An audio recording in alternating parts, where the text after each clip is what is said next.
बोलो श्री प्राणनाथ प्यारे की जय। बोलो श्री सतगुरु महाराज की जय।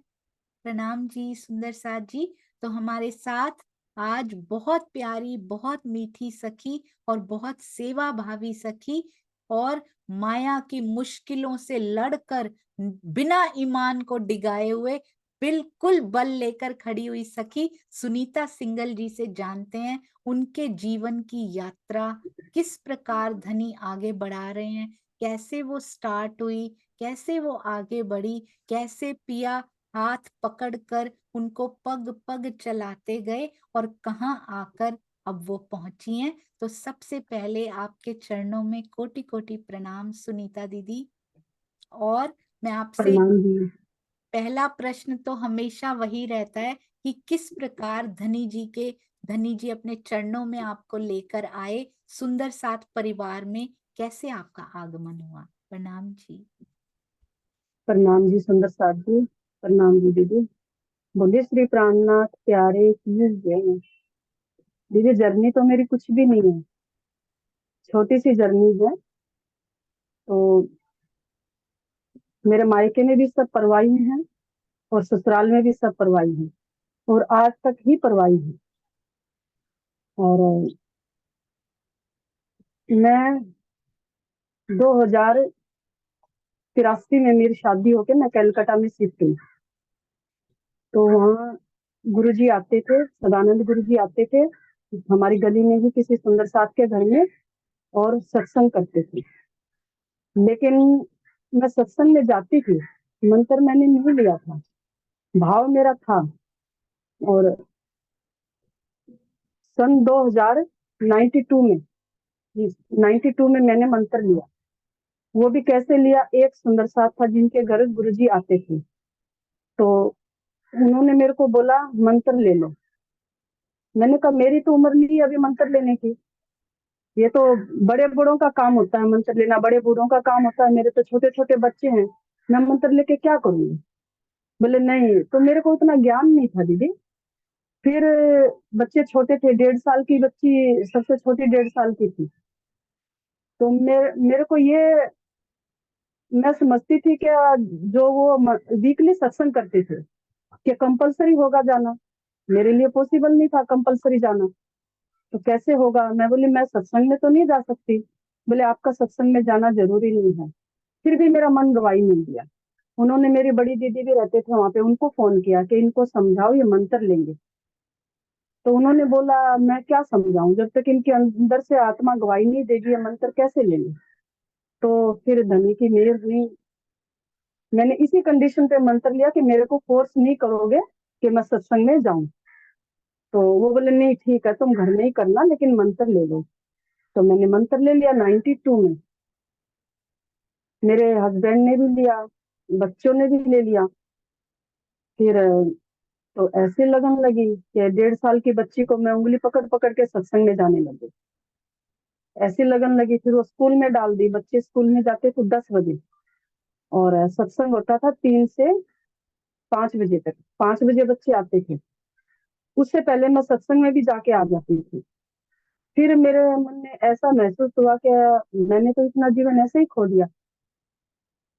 तो थोड़े से संस्कार मेरी मम्मी के भी थे इसमें।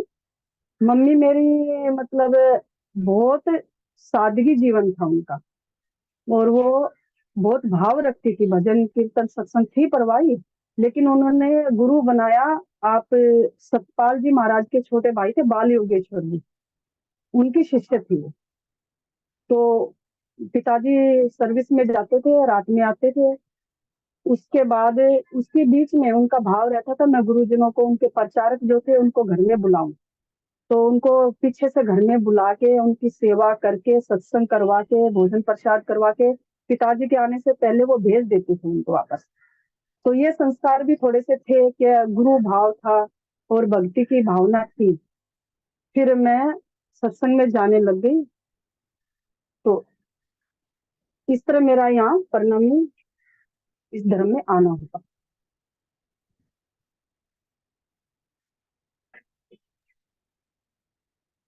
हाँ जी, तो सुंदर साथ जी किस प्रकार से सुनीता दीदी हमारे साथ में जुड़ी, उन्होंने अभी अभी बताया कैसे मंत्र लिया उन्होंने, कैसे कैसे आगे बढ़ने का धनी जी ने उनकी यात्रा ये आगे बढ़ाई। फिर उसके बाद कैसे अनुभव हुए सुनीता दीदी इस यात्रा में?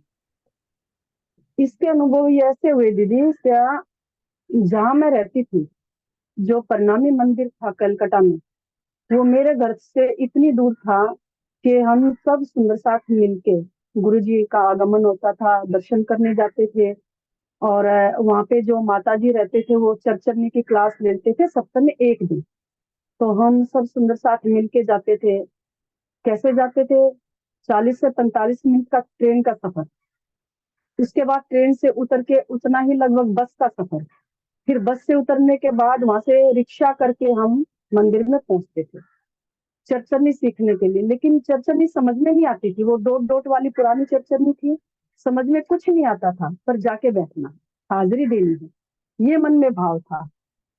इतनी दूर हमारे मतलब मंदिर था वहां पे, इस ढंग से चरचरनी हम सीखने जाते थे। तो अभी मेरे को अनुभव हुआ, जिस चीज की हमें भूख होती है, लगन होती है, भले ही ना समझ में आए, अब तो धनी चरचरनी के पूर दे रहे हैं।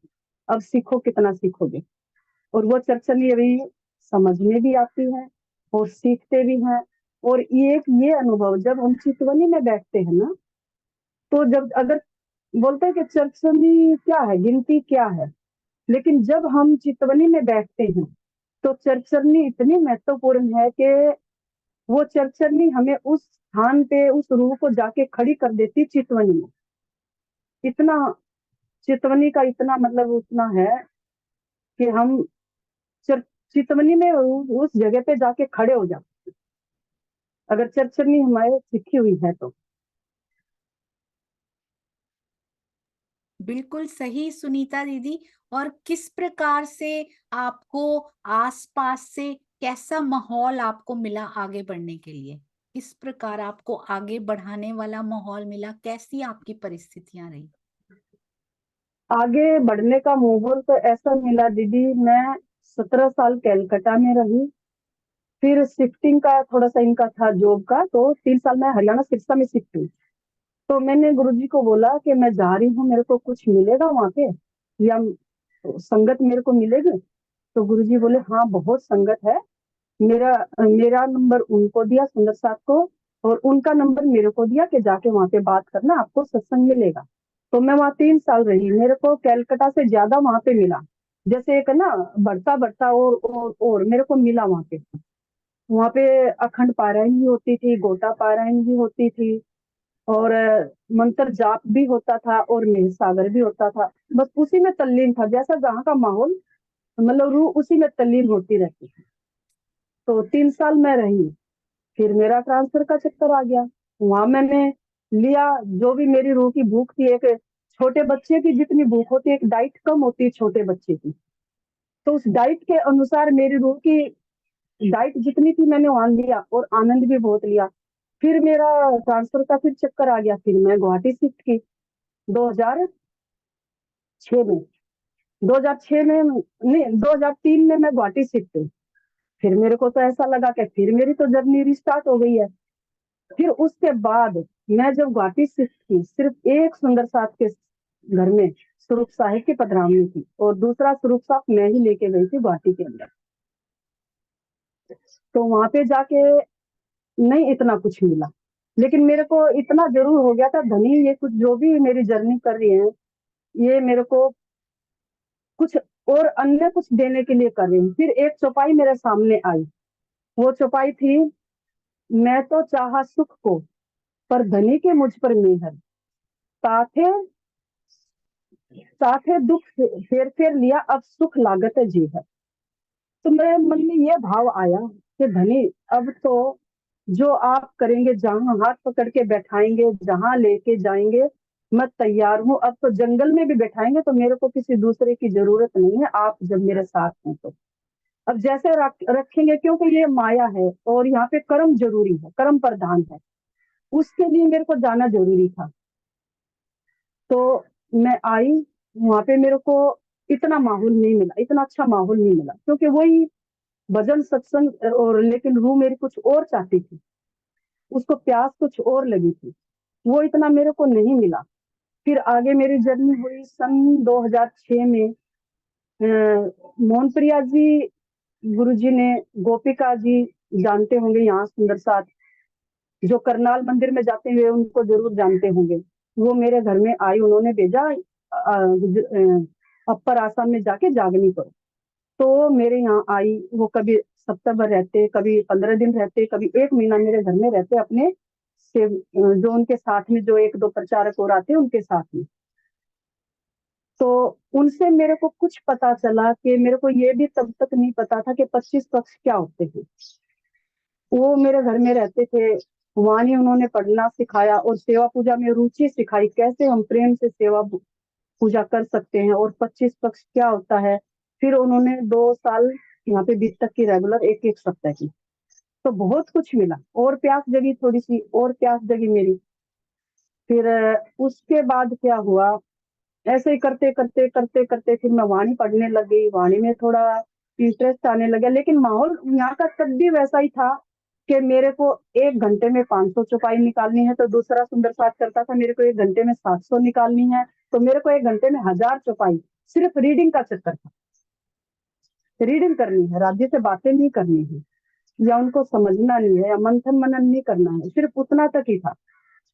उसके बाद थोड़ा सा और हुआ, फिर ये जूम स्टार्ट हुए, तो मेरे पास जब शिकागो का जूम चलता था, एक आईडी पे, शायद उनका ब्यूरो आईडी था क्या, याद नहीं, इतना ही था। वर्षा दीदी जूम लेते थे उनका। तो एक सुंदर साहब का मेरे पास फोन आया, क्या दीदी ऐसे ऐसे जूम स्टार्ट हुआ है, आप उसमें ज्वाइन कीजिए क्योंकि आपका भाव रहता है। मैंने उसको इग्नोर कर दिया, मैंने कहा ठीक है, मैं बाजार में थी, ठीक है मैं देखती हूँ। वो बात हो गई खत्म। फिर उसी जूम के लिए मेरे पास सारिका बंसल जी जो हैं, उनका फोन आया, अंजू भजनका जी जो भी आए थे उनके थ्रू आया, कि उन्होंने बोला मामी आप सुनीता दीदी को फोन कीजिए कि वो जूम में आएंगे। तो उनका फोन आया, क्या दीदी ऐसे ऐसे आप जूम में आइए और अच्छी अच्छी वाणी पढ़ते हैं, अच्छी अच्छी बातें बताते हैं। तो मैंने कहा ठीक है मैं देखती हूँ, आऊंगी। फिर मैं नहीं गई। फिर दोबारा सारिका जी ने फोन किया अंजू को, क्या मामी आपने बोला सुनीता दीदी को फोन करके, बोले मैंने बोला तो था। फिर उनका फोन आया, मैं दोबारा बोलती हूँ, उन्होंने बोला, तो फिर दोबारा उनका फोन आया। वो बोले सुनीता दीदी आप ज्वाइन नहीं किए। मैंने कहा कुछ ना कुछ तो है, जो धनी बार बार मेरे को बुला रहे हैं, 3 बार मेरे पास फोन आया, कुछ ना कुछ तो है। मैंने कहा ठीक है आप मेरे को लिंक भेजिए, मैं देखती हूँ ज्वाइन करके। तो उन्होंने मेरे को लिंक भेजा, मैंने ज्वाइन किया। तो वहां पे वाणी होती थी, सब कुछ होता था, लेकिन वो टाइमिंग मेरे को थोड़ा 6 बजे 7 बजे स्टार्ट होता है, रात में 9 साढ़े 9 बज जाता, तो फिर थोड़ा टाइमिंग की प्रॉब्लम थी। मैं कभी ज्वाइन करती कभी नहीं करती, ऐसा करते करते उसमें मीनू दीदी आते थे संडे के संडे, शायद चर्चा नहीं करवाते थे, तो वो भी मेरे को समझ में नहीं आती थी। फिर मैंने सोचा, फिर उन्होंने बोला, मीनू दीदी ने बोला एक जूम स्टार्ट करेंगे हम, सोनिया दीदी उनमें चर्चा नहीं करवाएंगे, तो वो टाइमिंग रहेगा सुबह का।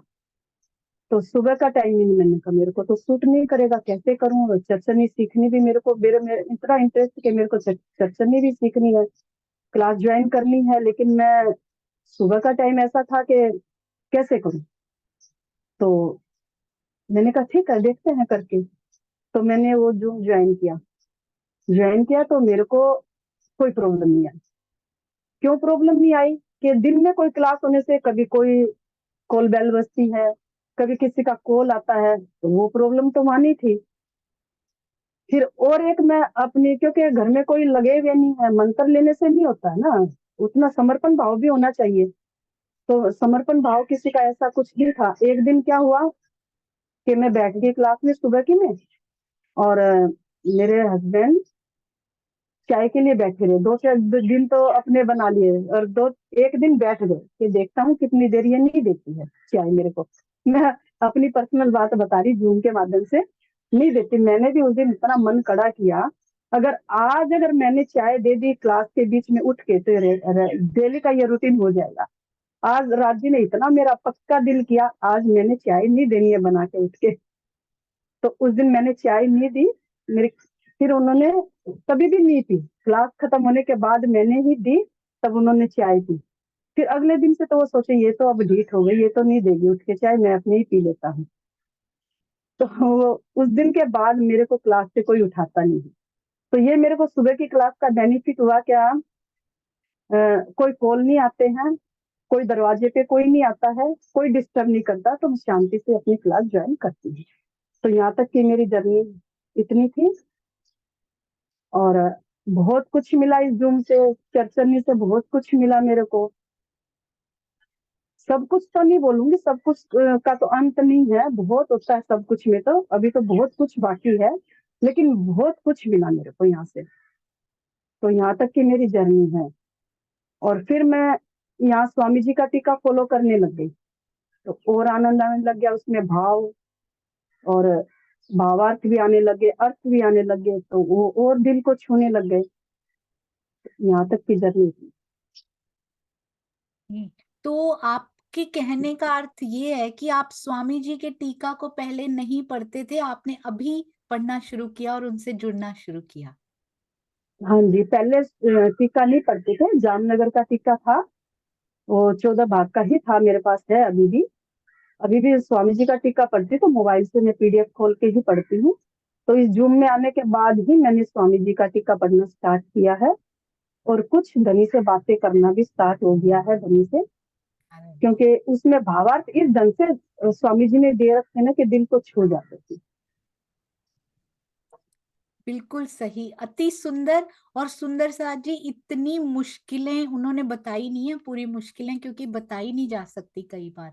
इतनी मुश्किलें जीवन में आते हुए भी जो चूज करे कि या तो, ये उन्होंने बात नहीं बताई है मुझे सुंदर साथ जी, और मैं भी यहाँ पे नहीं बताऊंगी, मुझे पता लगी थी ये बात कि या तो मुझे मृत्यु मंजूर है, इतनी बड़ी बात है सुंदर साथ जी, या तो मुझे मृत्यु मंजूर है या फिर मैं जूम पे बैठूंगी, या मुझे मृत्यु दे दो, मैं इससे नहीं हटूंगी। मेरे पिया की वाणी जहां से मिल रही है, अगर मुझे इससे हटाया गया तो मुझे मृत्यु मंजूर है इसके बदले में। ऐसी वाणी, ऐसी ओजस्वी बात यदि कोई कह सकता है तो जरूर उनके अंदर वो प्रकाश फैलता जा रहा है। और कितना बल धनी देते हैं ये कहने के लिए कि या पिया तू या फिर मृत्यु, मुझे और कुछ चाहिए ही नहीं अब तेरे बिना। अति सुंदर। और आपने जो सिखापन दिया है ना, हमारे जीवन में कितनी भी मुश्किलें आ जाएं, कितने विरोध आ जाएं सुंदर साथ जी, पर यदि पिया की पहचान की ओर हम अग्रसर हो रहे हैं तो उससे कभी नहीं डिगना। हमारे रास्ते धीरे धीरे, आप देखिएगा, एक अवस्था होती है जहां तक कसौटियां पहुंचती हैं, बिलीव मी, जहां तक कसौटियां आती हैं, आप बीतक साहब में रिलेट कीजिएगा इस बात को, कसौटियां आनी उसके बाद बंद हो जाती हैं, बस हो जाती है उनकी, भान जाता है उनका सिर, और उसके बाद हम पिया की ओर कैसे बढ़ते चले जाते हैं। इसकी बहुत सुंदर मिसाल, बहुत सुंदर उदाहरण हमारी सुनीता दीदी हैं। कभी आपने इनको इतना फ्लुएंटली बोलते हुए सुना है सुंदर साथ जी? अपने जीवन की जब बीतक सुनाई जाती है, एक एक पल में डूबा जाता है, फिर वो बाहर निकलती है ना वो बातें, तो वो अनवरत निकलती चली जाती हैं। और सुंदर साथ जी, हमें नहीं पता कि इस खिड़की में, इस झरोखों में बैठा हुआ एक एक सुंदर साथ कितना दर्द अपने अंदर समेट के बैठा है। क्या उनको यहाँ बैठना अलाउड भी है? क्या उनको कैमरा ऑन करना अलाउड भी है? पीछे से कितना प्रेशर सुंदर साथ पे है, पर वो नहीं दिखते सुंदर साथ जी। वो अपना नाम लिख कर बैठते हैं सुंदर साथ, चाहे कितनी भी कठिनाइयां आ जाए वो नहीं दिखते। ऐसी प्यारी हमारी सुनीता दीदी, आपके चरणों में कोटान कोट प्रणाम। और हर बीतक साहब में कोई भी प्रश्न पूछा जाए, उनका हाथ सबसे पहले खड़ा होता है। आज भी वो कलम को प्रणाम, वो कलम लेकर बैठी होती हैं, पेन लेकर बैठी होती हैं और लिखती चली जाती हैं श्री बीतक साहब के बारे में भी। बहुत सुंदर। और भी जो आपके हृदय में अनुभव हो सुनीता दीदी, आज बहुत सुंदर अपॉर्चुनिटी है सुंदर साथ से शेयर करने की, जरूर शेयर दीदी, कीजिए। मैं आपको अभी तक साल से जो मेरे को प्रेरणा मिली है, मैं आपको बताऊं, भीम भट्ट और श्याम जी भट्ट से। क्योंकि मैं बताती हूँ, जो सदानंद गुरु जी हैं, नो डाउट इतना सेवा करते हैं, आज तक शायद मैंने अपनी उम्र में नहीं देखा है। इतनी सेवा करते हैं वो, दिन में सेवा करते हैं और रात में जब जर्नी होती है ना उनकी, बस उतना ही सोते हैं, 2 घंटा 3 घंटा। इतने सेवादार हैं। आज कुंवारी कन्याओं की शादी करते हैं, आज नेत्रालय कैंप लगाते हैं, पोलियो कैंप लगाते हैं, गौशालाएं खोलते हैं। लेकिन ये तो क्या ना, धनी ने सबको अलग अलग सेवा दी है, क्योंकि उनका यही लक्ष्य था, जो चौपाइयां सार्थक होती है तुम सेवा से पाओगे पार, उनका यही लक्ष्य है कि सब ब्रह्म मुनियों को, किसी को चरचरनी की सेवा दी है, किसी को और मतलब ये सेवा, सामाजिक सेवा दी है, किसी को वाणी की सेवा दी है। तो सब ब्रह्मणियों को धनी ने अलग अलग सेवाएं दे के भेजा, क्योंकि चौपाइयों को सार्थक करना था ना, इसीलिए बहुत सेवादार हैं, बहुत सेवा करते हैं। लेकिन मेरी जो रूह मांगती थी, जो डाइट, अब भीम भट्ट श्याम भट्ट से मैंने यही शिक्षा ली है कि अब आज भी आपने ये प्रसंग बताया था कि एक गुरु को एक खुशी होती है कि आप ऊंची क्लास में जा रहे हैं, और जाइए, उनको बधाई भी देते हैं। तो आज मेरी परसों राजन स्वामी जी आए थे गुवाहाटी के अंदर, आशीष जी से भी मेरी उसी दिन बात हुई थी, गुरु जी ने अपने फोन से ही मेरी बात करवाई थी। क्या मैंने वो कहा था आशीष जी को, एक सरप्राइज है, आप बताना मत, मैं उस दिन जूम में ही बताऊंगी दीदी को। तो ये सरप्राइज है, क्या मैंने स्वामी जी से मंत्र भी ले लिया, कि जूम के माध्यम से मैं बताती हूँ। क्यों, ये मेरा भाव क्या था, ये मेरा भाव ये था कि जब तक हम समर्पण भाव नहीं दिखाएंगे, जिनका टीका हम फॉलो करते हैं और जिनके पद चिन्हों पे हम चलते हैं, उनके प्रति अगर हमारा समर्पण भाव नहीं होगा, तो वो धनी के दर्शन, मतलब शायद हमें अड़चन आ सकती है वो समर्पण भाव लाने के लिए। और फिर उनकी जिम्मेवारी हो जाती है पिया जी से मिलन कराने की, हम फ्री हो जाते हैं। तो यही पर्पज था मेरा, कि अब मेरी जिम्मेवारी स्वामी जी की है, धनी के चरणों में लेके जाने की। तो मैं समर्पित होके मैंने मंत्र भी लिया है, और मेरा यही है, यही मेरा उद्देश्य था। और फिर मैंने यही बोला था कि कुआं प्यासे के पास है, शायद वो मेरे लिए ही आए होंगे। और मेरा परिचय करवाया, ज्योत्सना दीदी आए हुए थे, उन्होंने कहा ये सोनू जी के, सोनिया दीदी के जूम से हैं। तो स्वामी जी ने पूछा सोनू का कैसा चल रहा है, मैंने कहा स्वामी जी बहुत अच्छा चल रहा है, बस इतना डिटेल में मैं नहीं, मैंने क्या बोला वो मैं आपको नहीं बताऊंगी। जो मैंने बोलना था, मेरे दिल की बातें मैंने बोल दी। स्वामी जी ने बोला कि सोनू बोले, वो आपको सोनिया नहीं बोले, सोनू बोले, सोनू के मायके में और ससुराल में बचपन से इतने लगे हुए हैं, इतने वो सेवा भावी है, इतना उनको अंदर से गूढ़ ज्ञान है, और वो इतना अच्छा करवाते हैं। और वो जब स्टेज पे जब प्रवचन देते थे, इतना अच्छा, इतना लंबा प्रवचन देते थे वो। तो बहुत मतलब आपके लिए बोला स्वामी जी ने। लेकिन एक बात और ये बोला कि जूम का दायरा बढ़ाइए, ये जो बाहर का जो जूम है ये अनलिमिट है इनकी। तो अनलिमिट मैंने पहले भी बोला था, क्या एक इंडिया का जूम है, वो आप लीजिए और जूम का दायरा बढ़ाइए। तो ये स्वामी जी ने मेरे को बताया। तो उसी पर्पज से वो कोई और एक यूएसए का पर्पज था, वहां मैं भी थी, स्वामी जी ने आशीष जी से बात की थी। तो इतनी बात मेरी स्वामी जी से हुई, तो बहुत अच्छा लगा बात करके। ये तो आपने हमें ही गिफ्ट दे दिया, उल्टा ही दे दिया सुंदर साथ जी। तो मुझे एक बात समझ में नहीं आई, जूम का दायरा बढ़ाइए यानी क्या कीजिए? लिमिटेशन कम कीजिए, जैसे अभी 100 की लिमिटेशन है। तो स्वामी तो जी की इंडिया का एक आत्मा जूम, हम है, मतलब आप स्वामी जी का संदेश लेकर आए हैं हम तक। सुंदर साथ की बहुत मुस्कुराहट आ रही है, जो सुंदर साथ के थ्रू ये खबर मिली थी ना। प्रवीण भाई आप सुन रहे हैं ना? तो वो बहुत खुश हो रहे हैं कि अच्छा हुआ स्वामी जी की ओर से आया, हमारी बात तो ये मान नहीं रहे थे। तो लगता है अब इस तरफ जाना ही पड़ेगा क्योंकि स्वामी जी का आदेश हुआ है। लेट्स सी, जरूर उनके मुख से निकलती है बात तो होने लग जाती है। बहुत सुंदर। तो आपने ये मंत्र, वो तो आप ले चुके थे पहले ही, सच सच बताऊं, जिनसे भी लिया था, पूजनीय वो भी सारे, जिनसे भी लिया था, अब आपने वशीकरण मंत्र लिया है, मुझे ऐसा लगता है। तो जब हम ऐसे सतगुरु से मिलते हैं ना, जिन्होंने ये टीका कर लिया होता है, यानी कि हम वशीकरण मंत्र के बहुत पास जाते जा रहे हैं। हम पूरा नहीं उतर पाएंगे उसके ऊपर, पर हम उस पग पर बढ़ना शुरू हो गए हैं। वो वशीकरण जो इंद्रावती जी हमें सिखाने का प्रयत्न कर रही हैं, वो मंत्र की बात कर रही हूँ सुंदर साथ जी। बहुत सुंदर आपकी जर्नी यहाँ तक जो पहुंची, आपने जो प्रेम हम पे बरसाया एक एक सुंदर साथ ने।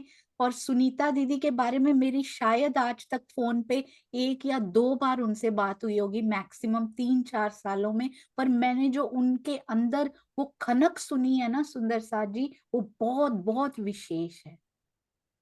अंदर से जो वाइब्रेशंस आया करती है ना, वो खींच लिया करती हैं। और जब मैंने उनके बारे में ये सुना था कि या धनी या फिर मृत्यु, और मुझे उस दिन ऐसे मेरे रोंगटे खड़े हो गए थे, ऐसे लगता था रोम रोम में से ऐसी आवाज आ रही कि मैं भी ऐसी बन जाऊं, मुझ में भी इतना बल आ जाए। ऐसी प्यारी सखी। और हमें नहीं पता सुंदर सा जी, इन झरोखों को अंडर एस्टिमेट मत कीजिएगा। इसमें वो सुंदर साथ बैठे हुए हैं जिनके अंदर पिया कहीं गहरे तक समाये हुए हैं, कहीं गहरे तक वो बल जो बोल रहा है, वो जो बात बोल रहे हैं, कहीं भीतर से आती हुई वो बात है। तो इसलिए अपने जीवन में उतारनी है हमने ये रहनी। ये बहुत सालों बीतक साहब हम कहते हैं, तब ऐसे हुआ करता होगा, आज भी वही होता है। आज भी बीतक साहब में हमें सुनीता दीदी जैसे सुंदर साथ ढूंढेंगे हम, सुनीता दीदी को बीतक साहब में, कि कौन से सुंदर साथ से इनकी रहनी मिलती जुलती सी है। भीम भाई जी से उन्होंने क्या सीखा सुंदर साथ जी, कभी भी टिके मत रहिए। यदि आत्मा का आहार नहीं मिल रहा तो जो भी आपके गुरु हैं, सतगुरु हैं, सुंदर साथ जी प्रणाम कीजिए, आगे बढ़िए। ये सिखाया उन्होंने हमें कि भीम भाई की रहनी से मुझे ये सीखने को मिला। अपनी आत्मा को पीछे नहीं रहने देना। जरूरी नहीं है सतगुरु, उन्हीं को रखिए, बाहर से करना है कीजिए जो भी करना है, पर आत्मा की जर्नी को मत रुकने दीजिए। वहां पे उसको आगे बढ़ना है। यदि उसकी पिपासा शांत नहीं हो रही तो उसकी प्यास शांत करने के लिए आगे बढ़ते चलिए। जी सुनीता दीदी, यदि दिल में कुछ भी और हो, जरूर जरूर सुंदर साथ को बताइए। बस मेरे तो छोटी सी जर्नी है दीदी, और तो कुछ भी नहीं है मेरे पास। अब जो धनी देंगे वही बस है। छोटी पर बहुत भरी हुई जर्नी है आपकी। और मुझे ये बताइए कि सहयोगिता का experience, because you are the most experience person, ऐसे उनको अवार्ड दिया जाएगा सुंदर साथ जी इस बार। मोस्ट एक्सपीरियंस्ड सहयोगियों को अवार्ड दिया जाएगा, जिन्होंने आज तक की सारी सहयोगिताओं में पार्टिसिपेट किया है। You are one of them. आपको कैसा लग रहा है सहयोगिता में पार्टिसिपेट फिर से 30? सहयोगी उस दिन स्वामी जी के सामने भी यही बात आई थी सहयोगिता की दीदी, मैं बताऊं क्या? फोन करना उन्होंने पड़ेगा आपको आज। उन्होंने पूछा क्या कैसा चल रहा है? मैंने कहा बहुत अच्छा। अब मैं बता ही देती हूँ आपको, मैंने जो बोला क्या बहुत अच्छा चल रहा है, और पेशेंस से समझाते हैं और प्यार से समझाते हैं। सुंदर साथ बहुत प्रेम से ज्वाइन करते हैं, लेकिन उनका जो सहयोगिता का जो पर्पज है, तो उनकी समझ में नहीं है सहयोगिता मतलब। मैंने कहा सहयोगिता मतलब स्वामी जी क्या, जो कृष्ण तीर्था लीला अभी ग्रुप वाइज जो हो रहा है, टीम वाइज जो हो रहा है, क्या एक सुंदर साथ दूसरे सुंदर साथ से अटैच हुए और उनकी भावनाओं को समझे और प्रेम बढ़े। यही मतलब है उनका सहयोगिता का। कि अभी दूसरी टीम के साथ, जैसे अभी मेरसागर में दूसरी टीम थी, चरचरनी में दूसरी टीम थी, अभी त्रिदा लीला में दूसरी टीम आ गई। तो उनका मतलब है कि हर बार हर टीम को बदलना, सब सुंदर साथ आपस में मिले और प्रेम बढ़े। यही उनका सहयोगिता से मतलब है। तो इसका मतलब है, आप जो मेरे से अभी पूछ रहे हैं सहयोगिता के बारे में, यही है कि जैसे जैसे हम सुंदर साथ से मिलते हैं हर बार जो टीम वाइज, तो सबके अंदर की भावनाओं का पता चलता है, और कुछ ना कुछ हर सुंदर साथ से सीखने को मिलता है। सबसे बड़ा बेनिफिट यही है कि हर सुंदर साथ से कुछ ना कुछ सीखने को मिलता है। बहुत सुंदर आपने कहा, specially a boon for those सुंदर साथ जी जो अपने शहर में अकेले हैं, या शहर भरा हुआ होने के बावजूद उनको घर से ज्यादा जाना अलाउड नहीं है, वो मंदिर नहीं जा सकते ज्यादा, तो उनके लिए ये ऐसा एक परिवार बन गया। मुझे पता लगता रहता है सुंदर साथ जी कुछ कुछ बताते रहते हैं कि किस प्रकार अब वो अकेले नहीं है अपने शहर में, ऐसे लगता है उनकी टीम जैसे उनके घर में ही रहती हूँ। कभी किसी का कॉल आ जाता है, अपनी जर्नी शेयर करते हैं, हम सुंदर साथ में कैसे आए। तो ये भी बहुत प्यारा धनी जी ने ये जो समन्वय बनाया है, ये जो संयोग बनाया है, अति सुंदर। आपके चरणों में कोटान कोट प्रणाम जी सुनीता दीदी। ऐसे ही और बल पिया जी आपको देते रहे, खड़े रहिए और हम सब सुंदर साथ जी के लिए एक प्रेरणा का स्रोत बने रहिए। प्रणाम जी, प्रणाम जी। प्रणाम जी दीदी, प्रणाम जी सुंदर साथ जी। बोलो श्री प्राणनाथ प्यारे की जय, बोलो श्री सतगुरु महाराज की जय, पंजे वाले की जय, सुंदर साथ की जय। प्रणाम जी सुंदर साथ जी। एक बात जयकारा लगाते लगाते दिल में आई, मैं जरूर बताना चाहूंगी। कोई भी सतगुरु, कोई भी गुरु हो, उनको इज्जत से चरण वंदना कीजिए, नमन कीजिए उनके चरणों में। हमारी रहनी से बहुत उच्च उनकी रहनी है। और जो भी सामाजिक सेवाओं में लगे हुए हों, किसी भी प्रकार का प्रचार प्रसार कर रहे हो, उन सब के चरणों में कोटान कोट नमन। सभी गुरु, सभी सतगुरु हमारे लिए पूजनीय है। प्रणाम जी, प्रणाम जी।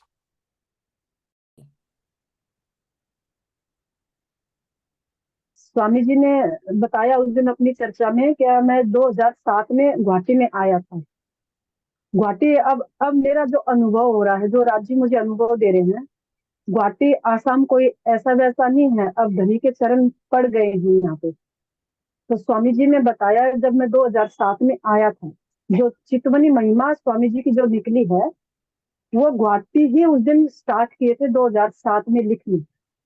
गुवाहाटी के अंदर जब आए थे तब से ही स्टार्ट किए थे चितवनी महिमा, और अब तक उनकी 5,000 प्रतियां छप चुकी थी। उस दिन स्वामी जी ने अपनी चर्चा में बताया। तब अब गुवाहाटी मतलब अब जागने के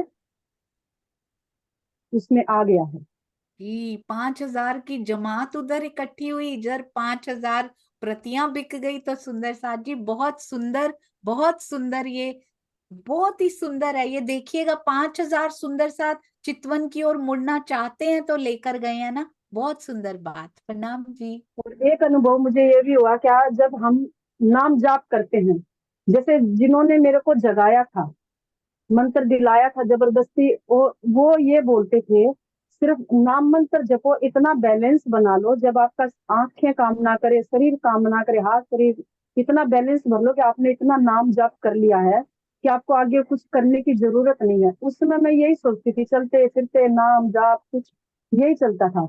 लेकिन अब ये महसूस हुआ, ये अनुभव हुआ राज्य से जुड़ने के बाद, वाणी से जुड़ने के बाद, कि नाम जाप एक LKG या UKG या फर्स्ट क्लास का ही एक लेवल है। नाम जाप, मान लो मैं वाणी में स्वरूप के सामने, अपने वाणी के सामने, राज्य के सामने बैठी हूँ और मैं माला लेके बैठ जाऊं, नाम जाप करूँ, तो राज्य क्या बोलेंगे? देखो मैं सामने बैठा हूँ और मेरा नाम लिए जा रही, मेरा नाम लिए जा रही, मेरे से प्यार क्यों नहीं करती, मेरे से बातें क्यों नहीं कर रही है, सिर्फ मेरा नाम ही जपे जा रही है। तो अब नाम जाप से काम भी नहीं चलेगा। अब वाणी से बातें करनी पड़ेगी, धनी से बातें करनी पड़ेगी, धनी से प्यार करना पड़ेगा। ये मुझे अभी अनुभव हुआ, यहाँ इस जूम क्लास में स्वामी जी की टीका से मुझे अनुभव हुआ। मैं अपना थोड़ा अनुभव शेयर कर रही हूँ इस समय। प्रणाम जी। सर बिल्कुल सही आपने कहा, पर ये भी आपने कहा कि ये स्टेजेस हैं, तो every stage has its own importance. तो हर स्टेज से हम निकले हैं, उस स्टेज की भी रिस्पेक्ट करनी है। तो उस वो अवस्था भी बहुत सुंदर थी, आगे निकलते जा रहे हैं, अवस्था उच्च होती जा रही है, वो अवस्था भी बहुत सुंदर है। Respect everyone but love only one, ये मुझे कभी नहीं भूलता जो हमें स्तुति जी ने उस दिन बताया। अति सुंदर ये आपने बताया सुंदर सा जी, ऐसे ही आगे बढ़ते जाना है। श्रीनिवास अंकल जी, प्रणाम जी।